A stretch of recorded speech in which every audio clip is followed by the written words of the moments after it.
And the truth is, sometimes you don't have the luxury of playing with a perfect sounding interval.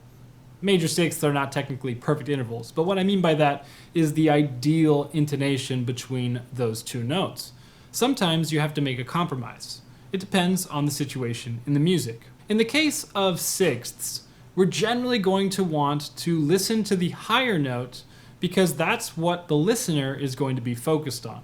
Some bass players might listen to the lower note in general, but in general, the generic audience member is going to have their ear drawn to the highest note of any given chord or any given sound. This means that it's essential that we're catering to the top note, meaning if we want the intervals to be perfectly in tune, we don't want to make those adjustments that allow us to actually shrink that interval at the expense of the higher note. Let's say that again in a slightly different way so that it's very clear. When we make adjustments in order to make the interval sound really nicely in tune, we generally want to make those adjustments on the lower end, in other words, bringing that lower note higher so that the soprano line ends up being very consistent and in tune.